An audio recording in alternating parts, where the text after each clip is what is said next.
Aujourd'hui, on va aborder un sujet un peu plus psychologique dans la gestion de l'hypersensibilité, à savoir les relations amoureuses. Je vais tenter de répondre à cette grande question qu'on me pose souvent en consultation.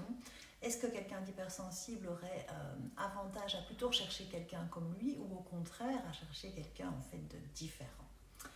Alors, comme on l'a déjà abordé dans différentes vidéos, l'hypersensibilité est un fonctionnement donc cérébral atypique qui se caractérise par une réactivité, une intensité en fait émotionnelle et sensorielle.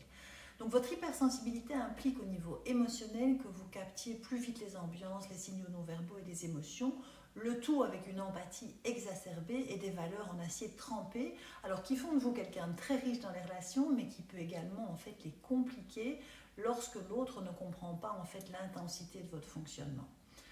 Sans compter que votre tendance naturelle à faire passer les besoins des autres avant les vôtres peut faire de vous une cible pour les manipulateurs. Alors, rechercher quelqu'un comme soi peut donc être plus simple, en tout cas sembler plus simple pour un hypersensible. Parce qu'en ayant un partenaire qui partage la même sensibilité, la compréhension mutuelle et l'empathie peuvent être facilitées. Vous allez par ailleurs ressentir une espèce de connexion hyper profonde avec cette personne, ce qui pourrait favoriser en fait une belle relation. Les deux partenaires pourront donc s'épanouir ensemble en valorisant en fait les particularités de leur fonctionnement cérébral atypique. Maintenant, ce n'est pas évidemment aussi simple parce que deux hypersensibles ensemble pourraient également en fait partager les mêmes vulnérabilités et difficultés, c'est-à-dire amplifier en fait les émotions négatives et les débordements. Les surcharges émotionnelles seront peut-être plus fréquentes et les deux partenaires pourront avoir du mal à se soutenir mutuellement quand il y a des crises. En amour, deux hypersensibles ensemble doivent donc vraiment développer des stratégies de gestion des émotions et de communication très claires pour maintenir l'équilibre dans leur relation. Alors d'un autre côté, rechercher quelqu'un qui fonctionne différemment peut également présenter des avantages. Parce qu'un partenaire qui aura une sensibilité moins intense pourra en fait vous apporter un équilibre émotionnel, une stabilité que vous n'avez pas d'emblée.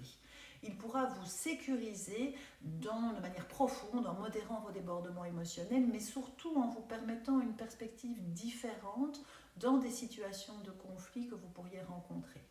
Maintenant, il faut en fait que ce partenaire moins sensible comprenne comment vous fonctionnez et qu'il soit respectueux de vos besoins émotionnels atypiques.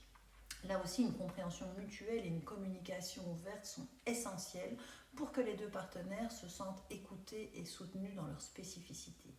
Il est également important que l'hypersensible ne se sacrifie pas, ça c'est très important, pour satisfaire les besoins de l'autre et qu'il conserve son authenticité. Donc en fin de compte, il n'y a pas en fait de réponse universelle à la question de rechercher quelqu'un de similaire ou de différent en amour quand on est hypersensible, parce que chaque personne est unique, tout comme chaque relation. En fait, ce qui importe, c'est de trouver un équilibre qui fonctionne pour vous, en tenant compte de vos besoins, de vos valeurs et de votre bien-être émotionnel. Vous trouverez tous les conseils et les outils pour mieux gérer cet aspect de votre hypersensibilité dans les formations ateliers Tipsy sur mon site katiasonem.com. J'ai en effet construit différents modules pratiques pour vraiment vous aider à mieux fonctionner au quotidien. Je vous mets l'accès en commentaire. D'ici là, abonnez-vous et activez les notifications pour ne manquer aucune des prochaines vidéos. À très bientôt!